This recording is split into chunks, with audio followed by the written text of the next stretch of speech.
안녕하세요. 김태훈의 현명한 투자자 방송 시작하겠습니다. 본 영상에서 다루는 내용은 투자 권유가 아니며 각 개인의 투자 판단에 대한 책임을 지지 않습니다. 별도의 SNS 채널 가입을 유도하거나 투자 권유 및 유료 리딩 서비스를 홍보하는 불법 사칭 계정에 유의하시기 바랍니다. 자, 오늘은 한전산업에 대해 좀 말씀을 드리겠습니다. 이 한전산업은 예전에도 한번 방송을 해드린 적이 있는데, 이 업체는 한국전력의 그 자회사였다가 이제 민영화가 된 회사였죠. 그러다가 최근에 다시 이제 공기업으로 이제 다시 그 전환이 됐는데, 이게 이제 최대주주가 그 자유총연맹인가 하는 관변 단체가 되면서 이렇게 된 겁니다. 그래서 이 업체가 주로 하는 일은 이 발전 사업 중에서 이제 용역 업무를 하게 되는데, 이 발전소의 운전, 그다음에 그 시운전이나 또 이런 유지 보수, 여기에 들어가는 그 이런 각종 용역을 받아서 이제 수행하는 거고, 그와 함께 또 이제 인터넷 빌링이나 이런 태양광 이런 쪽에 이제 또 다시 이제 그 인터넷 그 빌링 사업, 또 원격 검침 사업, 이런 스마트 그리드 보급 지원 사업, 이런 것들을 이 주로 이제 용역의 입장에서 이제 이 사업을 하면서, 그러니까 주 고객들이 대부분 다 이제 이 한전의 발전 자회사들입니다. 근데 거기서 이제 이런 용역을 받아서 일을 처리하고 있고, 실제로 이제 발전 산업이 전체 매출액의 90% 이상을 차지하고 있는데, 이쪽에 이제 석탄 뭐 회처리 설비 운전이나 이런 또 배연이나 탈황 설비 및 폐수 처리 설비의 운전, 이런 것들을 이제 용역으로 맡아서 처리하고 있죠.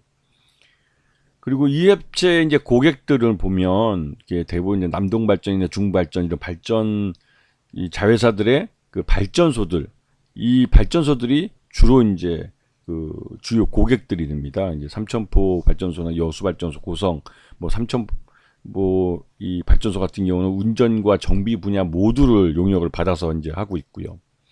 발전소도 있습니다. 한주선에서 하는 고리 핵발전소도 여기서 이제 관리를 하게 된 거죠. 그러다 보니 이제 이 정부, 그러니까 이게 이런 발전 자회사를 대상으로 일을 하기 때문에 일거리가 안정적으로 꾸준히 이어지는 그런 업체입니다. 그래서 뭐 그 별 탈 없이 그냥 매년 경상적인 수익을 거둬갈 수 있는 그런 회사이기도 하죠.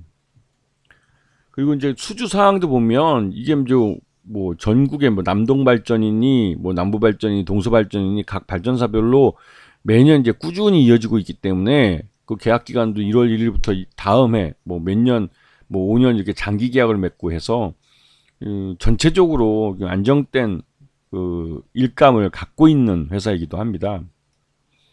그래서 이번에 연결 손익계산서를 보시게 되면 전년 동기 대비해서 매출 외형이 소폭 늘었고, 영업이익도 뭐 157억에서 지금 208억 정도로 많이 좀 늘어난 편이고요. 반기 순이익도 117억에서 169억으로 좀 많이 늘어난 상황이죠. 그 앞에서 말씀드렸듯이 최대주주는 한국자유총연맹이고, 이 한국전력공사는 여전히 29%의 지분을 갖고 있습니다. 그게 둘이 합쳐가지고 60% 정도 되기 때문에 실제 유통 가능한 소액주주 물량은 38.53% 정도 되는 것이죠. 그런데 이제 이 최근 들어서 이 한국 원전 기술에 대해서 미국에서 이제 미국의 원전 원천 특허를 인정해라 해가지고, 이게 이제 한미 원전 협정에서 이제 미국의 원천 특허를 인정해 주겠다라고 이제 합의를 했죠. 이것 때문에 그 웨스팅하우스가 뭐 건만 생기면 우리나라가 이제 해외에서 이제 원전 수출을 하기 위해서 이 입찰만 들어가면 여기다 대고 이제 원전 특허 침해를 이제 들고 나옵니다. 그래서 지난번에 그 아랍에미리트 때도 그 주요 그 발전 설비들에 대한 발주를 받아가서 거기서 또 돈을 챙겼죠. 근데 요번에도 이제 체코 원전할 때도 이제 특허 침해를 주장하고 나서 여기서 또 이제 일부 일감을 받아가면서 이제 특허료가 아니라 다른 명목으로 이제 발전 설비를 납품한다든가 이런 명목으로 돈을 또 뜯어내려고 하는 거죠. 그리고 이제 이 체코 신규 원전에 대한 뉴스가 이제 많이 나왔는데요. 이게 이제 그 두코바니하고 태블린에서 이제 도합 4기의 원전을 건설하는 사업인데, 요번에 이제 우리가 이제 수주했다고 1차 이제 우선협상 대상자로 선정된 게 이제 두코바니의 2기입니다. 2기를 프랑스와 입찰해서 경쟁에서 이겼죠. 근데 이제 이게 이제 프랑스의 한 반 정도밖에 안 되는 그 수주 가격을 갖고 이제 말들이 많이 나옵니다. 그러다 보니 이제 문제가 되고 있는 그런 상황이기도 하죠. 거기다가 이제 미국 웨스팅하우스가 끼어들어서 여기서 특허료를 챙겨가거나 하여튼 돈을 또 뜯어가면 더더욱 그 체코 원전 사업에서 수익을 내기가 좀 어렵지 않나 하는 생각이 좀 들기도 합니다. 자, 그리고 이 내년 3월달, 2025년 3월달에 최종 계약을 하게 되는데 그 사이에 지금 그 미국 웨스팅하우스가 이 특허 침해를 들고 나온 겁니다. 일부러 이 타이밍을 딱 노리고 있었던 것이죠. 자, 그런데 이번에 포마시 포야르 체코 국가안보 보좌관이 체코 수상의 특사로 이번에 한국에 왔습니다. 와가지고 우리나라와 원전 최종 계약을 희망하고 있다라고 발언을 한 걸로 알려졌는데요.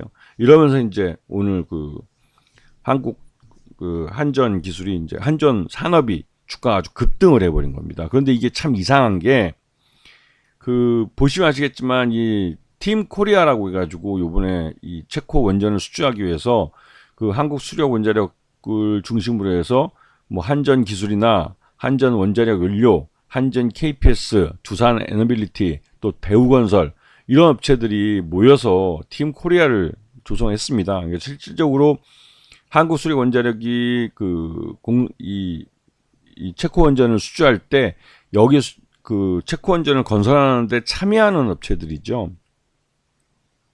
근데 여기에 이제 한전 그 산업은 이름이 빠져 있습니다. 그도 그렇게 앞에서 이제 보셨듯이 한전 산업은 대표적으로 국내에 있는 발전 자회사들의 용역을 받아서 하는 인바운드, 즉 내수 산업만, 내수 쪽만 담당하는 회사입니다. 해외를 해본 적이 없죠. 왜냐면 지금까지 이제 한국 수력 원자력이 수출된 게, 한국 원자력이 수출된 게 뭐 아랍에미리트밖에 없으니까요. 그래서 요번에 이제 뉴스들 나온 거 보면 체코 원전 최종 계약 기대감에 뭐 나홀로 급등, 한전 산업 19% 급등 뭐 이런 식으로 그 한전 산업이 이 체코 원전하고 이렇게 연결되는 이런 발언들이, 이런 기사들이 쏟아져 나왔습니다. 장중에. 아시아경제도 마찬가지고요. 근데 그러면서 오늘 외국인들이 42만 4천 주나 지금 때렸어요. 오늘 거래량이 2250만 주나 거래됐기 때문에 이 42만 주 매각하는 건 뭐 아주 쉬웠을 겁니다. 그것도 이제 주가가 급등하면서 팔았기 때문에 외국인들은 단기간에 꽤 큰 시세 차익을 노릴 수 있었겠죠. 근데 이런 그 주가 급등이 나오게 된 이유가 뭐 체코 원전 수주 가능성 뭐 이런 것도 나오지만 앞에서 이 팀 코리아를 보셔서 아시겠지만 이 팀 코리아에 있는 한전 기술이나 한전 KPS 주가는 오히려 움직이지 못했는데 오히려 이 한전 산업이 주가가 급등한 것은 이례적이죠. 그리고 한전 산업을 무리해서 체코 원전하고 연결시키는 이런 보도들이 쏟아져 나온 건 대단히 이상한 보도입니다. 물론 체코 원전 수주에 대해서 한전 산업이 거기에 참여한다는 이런 얘기는 이런 방구도 없습니다. 없는데 다만 체코 원전 최종 계약 기대감이 있다고 하는 보도 안에 한전 산업이 주가가 19% 올랐다는 그 한 줄이 더 들어간 거죠. 기사를 보게 되면. 그렇게 되면 누구나 이게 둘이 무슨 관계가 있나라고 이제 오해를 할 수 있는데 실질적으로 이러한 어떻게 보면 가짜 뉴스죠. 가짜 뉴스가 나오면서 주가는 급등해 버렸고 또 급등한 주가에 그 외국인들은 42만 주나 순식간에 팔아먹었다는 것이죠. 결국은 이러한 기사가 나온 게 이 주가가 급등해서도 나온 것도 있겠지만 외국인들이 비싸게 팔아먹기 위한 그런 떡밥이랄까요? 그런 것도 있겠다라는 생각이 좀 듭니다.